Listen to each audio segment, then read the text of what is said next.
죽느냐 사느냐 그것이 문제로다. 어느 쪽이 더 사나이 다울까? 가혹한 운명의 화살을 받아도 참고 견딜 것인가? 아니면 힘으로 막아 싸워 이길 것인가?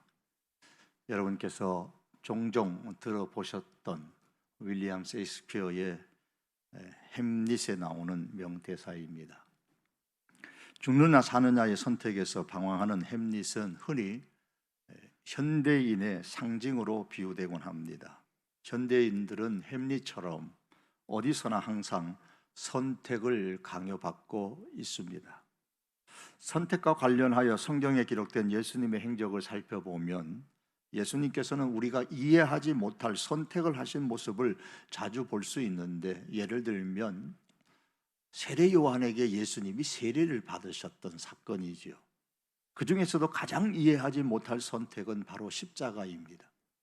왜냐하면 십자가는 그 당대의 가장 추악하고 가장 부정적인 것을 모두 다 종합한 이미지의 상징이었기 때문입니다. 그런데 왜 예수님께서는 이런 십자가를 선택하셨을까요? 예수님은 그 이유를 스스로 이렇게 말씀하십니다. 아버지께서 주신 잔을 내가 마시지 아니하겠느냐? 예수님께서 십자가를 선택하신 이유는 분명합니다. 십자가는 하나님께서 예수님에게 주신 잔이기 때문입니다. 다시 말하면 십자가를 지는 것이 하나님께서 원하시는 일이기 때문입니다. 하나님이 원하시기에 그 십자가를 지셨습니다. 이를 생각하면서 오늘 성도인 우리들은 햄릿의 그 명대사를 이렇게 고쳐볼 수도 있을 겁니다. 하나님께서 원하시는 일이냐? 사람이 원하는 일이냐? 그것이 문제로다. 어느 쪽이 더 그리스도인다울까? 성도인 우리가 예수님의 십자가의 길을 따른다는 것은 하나님께서 원하시는 일을 선택하여 실천하는 것입니다.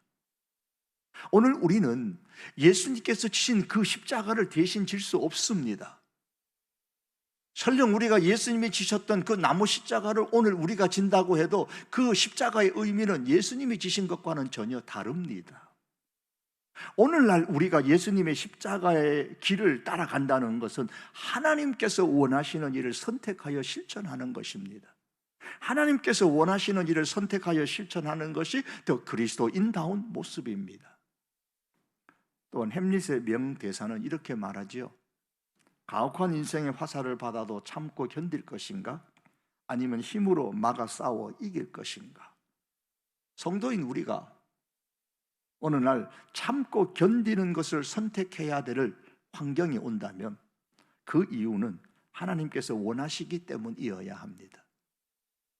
또한 성도인 우리가 힘으로 막아 싸워 이기는 것을 선택해야 한다면 그 이유 역시도 하나님께서 원하시기 때문이어야 합니다. 그러므로 성도는 가혹한 현실을 참고 견딜 것인가? 아니면 힘으로 막아 싸워 이길 것인가? 이 문제를 선택하기 이전에 하나님께서 원하시는 일인가? 아닌가를 먼저 스스로 묻고 대답할 수 있어야 합니다. 여러분, 하나님께서 원하시는 일을 하면서 죽는 것은 영원히 사는 것이요, 하나님께서 원하지 않는 일을 하면서 사는 것은 영원히 죽는 것입니다.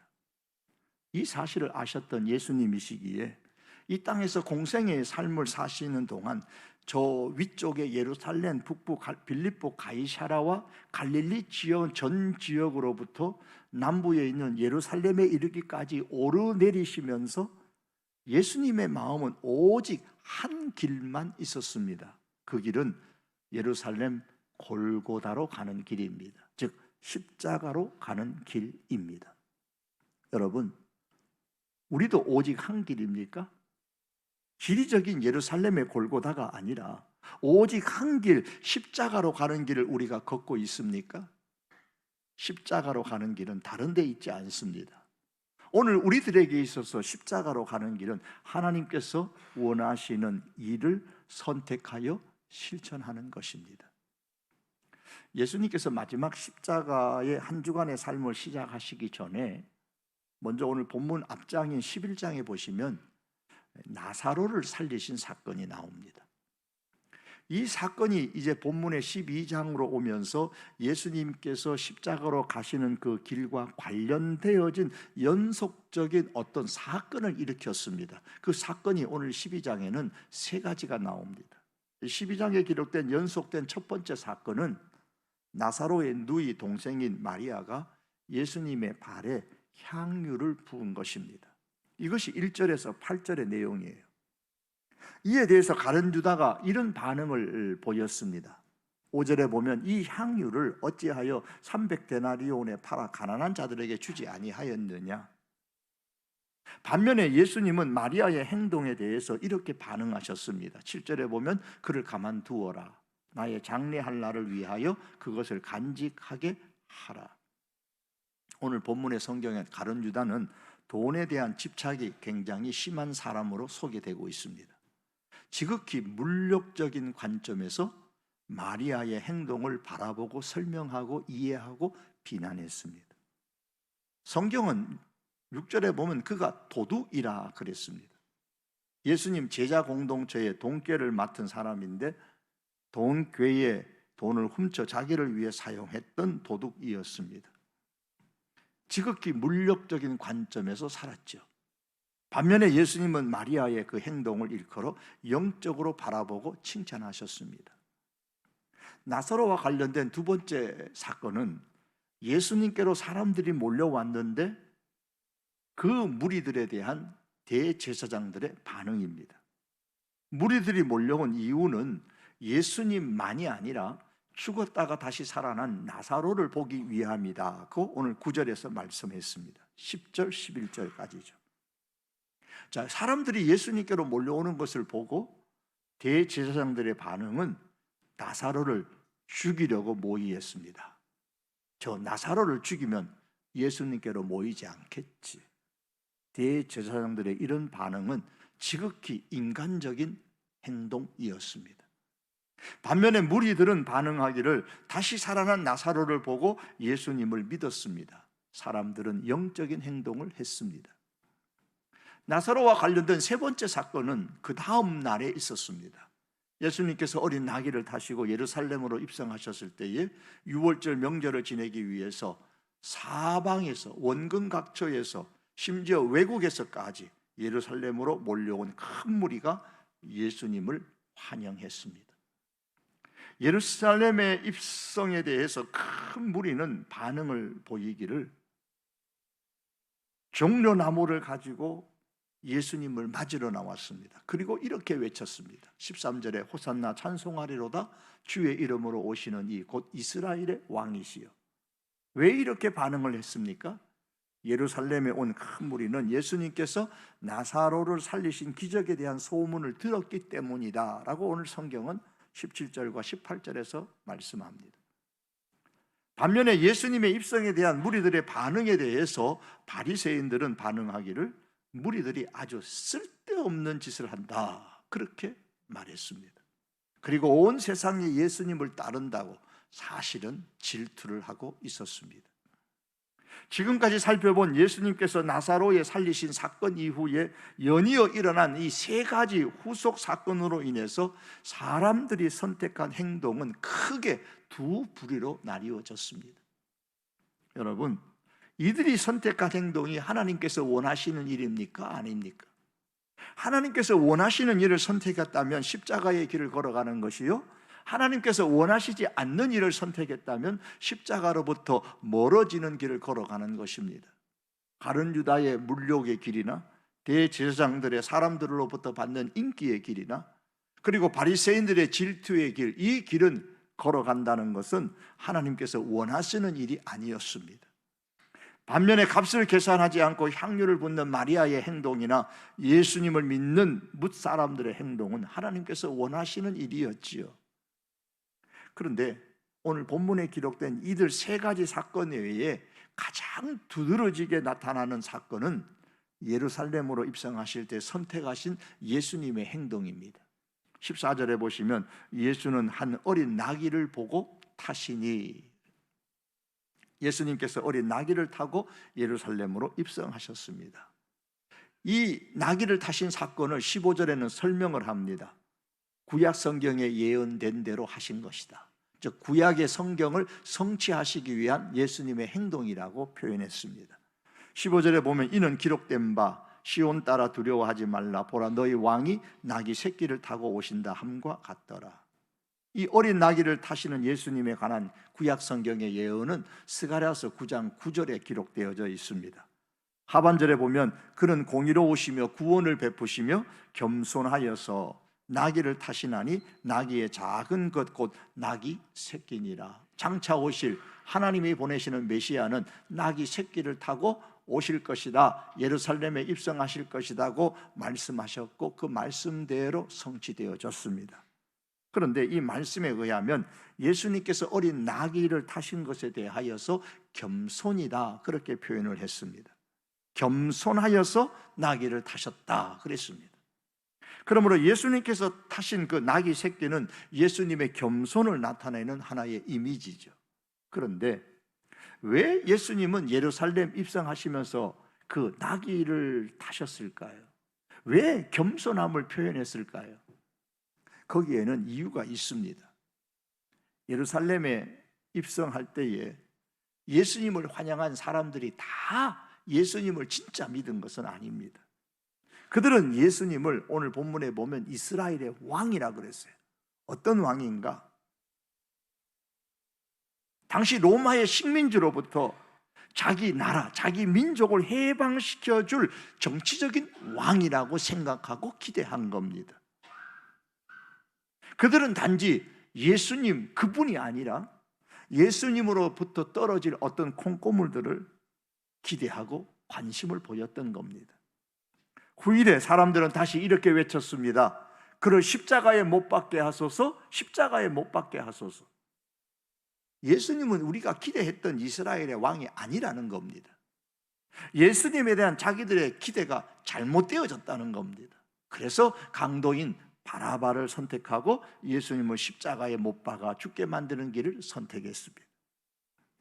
이렇게 사람들이 예루살렘으로 입성하시는 그 예수님을 하나님께서 보내신 이스라엘의 왕이라고 환영을 했을 때에 예수님은 많은 사람들 앞에 보란듯이 나귀 새끼를 타고 입성하셨습니다. 여기에는 중요한 메시지가 담겨져 있죠. 나는 단지 이스라엘을 구원하기 위한, 그래서 보냄을 받은 정치적인 이스라엘 왕이 아니다. 나는 나귀 새끼로 세상을 구원할 겸손의 왕이다. 이 사실을 보여주신 겁니다. 그렇습니다. 예수님은 권력으로, 세상의 힘으로 민족을 해방시키는 단지 정치적 이스라엘 왕이 아니셨습니다. 겸손함으로 세상의 문 영혼들을 구원하시는 겸손의 왕이셨습니다. 일반적으로 겸손이라고 하면 약한 것을 먼저 생각하는 경향이 있습니다. 좀 오래됐습니다만 기억에는 그 한 교회 학교 아이가 혼자 다니는 아이였던 것 같아요. 교회에서 주일학교 선생님이 겸손에 관해서 그날을 가르쳤습니다. 아마 이 아이가 집에 가서 똘똘했던지 교회에 가서 겸손에 대해서 배운 이것저것을 얘기를 했어요. 그랬더니 그 어머니가 좀 언짢았던 모양이에요. 그래서 교회에다가 전화를 했습니다. 왜 아이에게 겸손하라고 가르치냐고. 요즘이 어떤 세상인데 요즘 같은 세상에서 겸손하고 그렇게 나약해가지고 어떻게 세상을 우리 아이가 살아갈 수 있겠느냐고. 여러분, 그분뿐이 아니라 일반적으로 사람들은 겸손이나 그러면 약한 것을 먼저 생각합니다. 자신의 체면을 낮추기도, 얌전한 태도를 갖추는 것도 사실 겸손이 아닙니다. 성경이 말씀하는 이 겸손이라는 것은 철저하게 세상적인 힘을 포기하고 하나님의 힘을 의존하는 적극적인 자세입니다. 예수님은 겸손의 왕으로 오셔서 세상의 힘이 아니라 정치적인 어떤 그런 힘을 사용하는 것이 아니라 오직 하나님의 힘을 절대적으로 의존하고 십자가의 길을 걸어가셨습니다. 가룟 유다가 왜 물욕에 빠졌을까요? 겸손하지 못했기 때문입니다. 다시 말해서 물질이 세상사의 문제를 다 해결해 주는 중심이라고 그가 믿었기 때문입니다. 대제사장들이 왜 사람의 인기에 몰입했습니까? 겸손하지 못했기 때문입니다.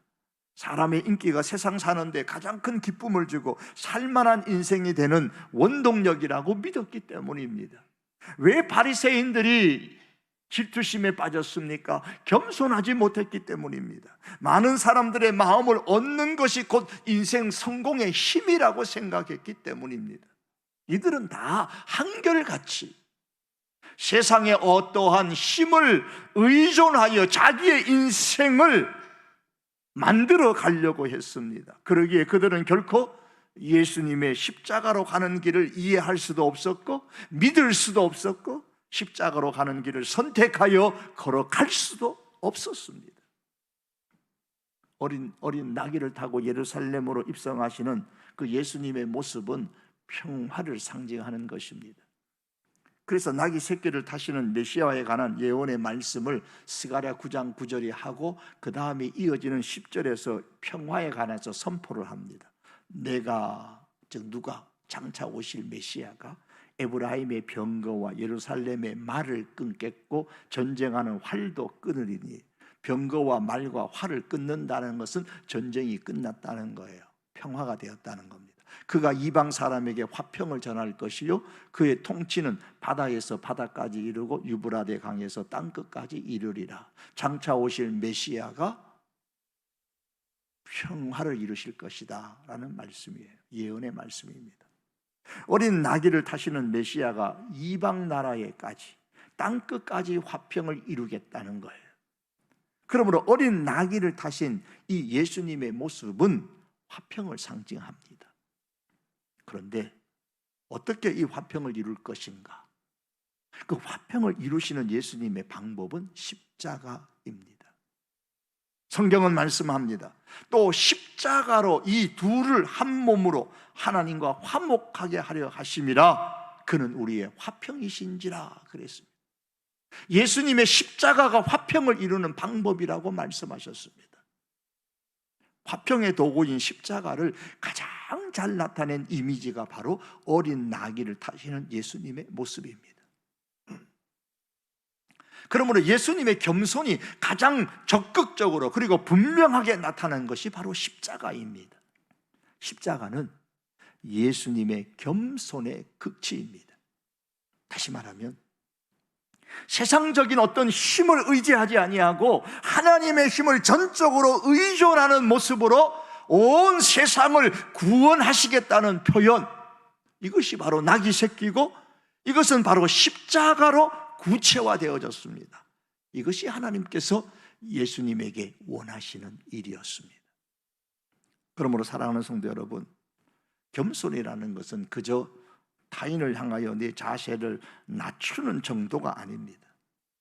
오늘날 참으로 예수님의 겸손을 본받아서 우리가 선택하여서 실천해야 할 십자가로 가는 그 길은 지금까지 하나님을 배제하고 오직 세상적인 힘을 의존하여 해결하려는 그 모든 생각과 행동을 버리고 동시에 오직 하나님의 힘을 의존하여서 해결하려는 생각을 갖고 행동하는 것입니다.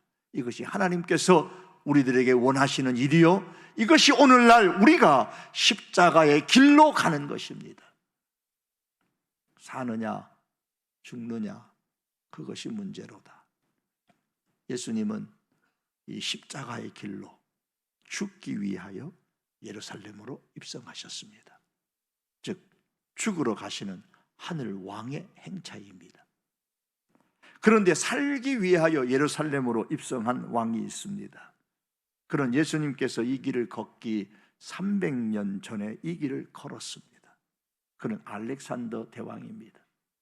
가는 곳곳마다 전쟁으로 세계를 정복했던 알렉산더 왕은 예루살렘도 하루아침에 다 정복했습니다. 그리고 당당한 왕의 모습으로 예루살렘으로 입성했습니다.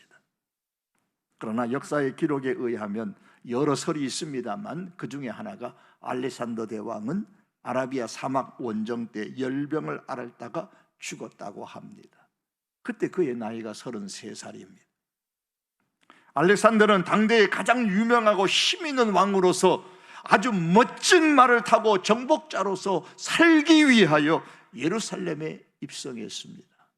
반면에 예수님은 어린 나귀를 타시고 정복자가 아니라 십자가에 못 박혀 죽으시기 위하여 예루살렘으로 입성하셨습니다. 알렉산더는 정복자로 살기 위하여 그 길을 걸어갔지만 예수님은 십자가에 죽기 위하여 그 길을 걸어갔습니다. 알렉산더는 자신이 살기 위하여서 무사람들의 피를 흘리면서 그 길을 걸어갔지만 예수님은 자기 피를 흘려 죽기 위하여 그 길을 걸어가셨습니다. 그리고 두 사람은 똑같이 33세에 죽었습니다. 이들의 결과는 오늘에 와서 어떻게 되었습니까? 우리가 너무나 자명하게 잘 압니다. 알렉산더는 살려고 했으나, 세상의 힘을 빌어서 살려고 했으나 죽음으로 인해 자신의 힘과 무기로 정복했던 모든 땅을 다 잃어버렸지만 예수님은 죽음으로써 십자가의 사랑과 희생으로, 복음으로 알렉산더가 정복했던 모든 땅과 그 이상의 것들을 정복했습니다. 알렉산더는 자신이 살기 위하여 타인을 무력으로, 세상의 힘으로 정복하려고 가다가 열병으로 죽었지만 예수님은 겸손하게 자기 목숨을 주기 위하여 돌아가셨으나 다시 사셨습니다.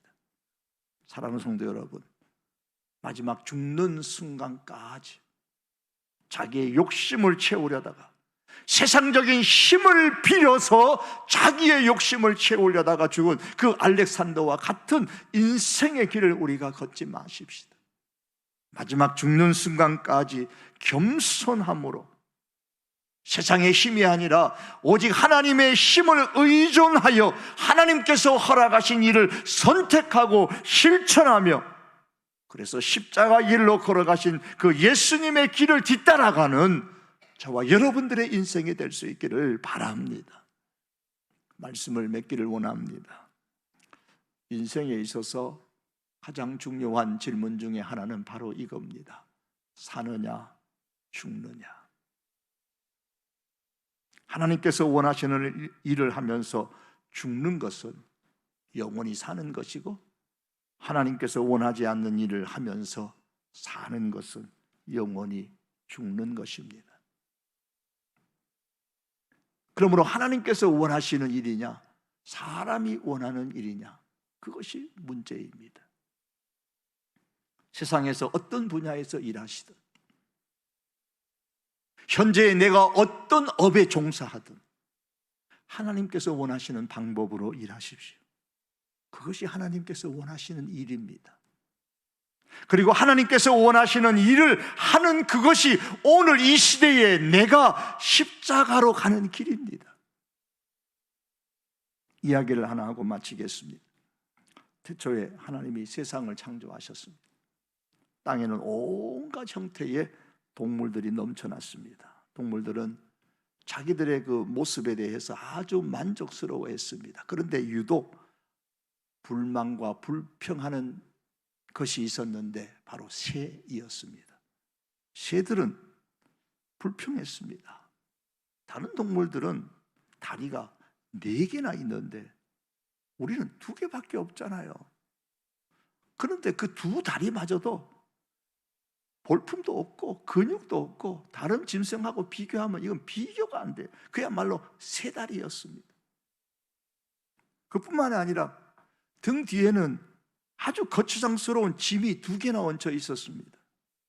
새들은 왜 그런 것인지 하나님께 따져 물었습니다. 하나님이 새들에게 이렇게 말씀하십니다. 네 등에 있는 건 짐이 아니라 날개니라. 그 날개를 활짝 펴고 하늘을 훨훨 날아오르거라. 너의 다리가 2개고 그 2개인 다리마저도 그렇게 얇은 것은 하늘을 훨훨 날기에 쉽게 하도록 하기 위한 것이다. 그렇습니다. 새의 등 뒤에 있는 건 짐이 아니라 날개였습니다. 다리가 가늘고 가벼운 것도 다 이유가 있었습니다. 하늘을 높이 날기 위해서는 몸무게가 가벼워야 했기 때문입니다. 사랑하는 성도 여러분, 십자가로 가는 길이 짐스러우십니까? 하나님께서 원하시는 일을 선택하여 실천하는 그것이 짐스럽게 느껴지십니까? 십자가가 짐스러우십니까? 성도의 등에 얹혀 있는 이 십자가는 짐이 아니라 날개입니다. 천국을 향하여서 훨훨 날아가는 날개입니다.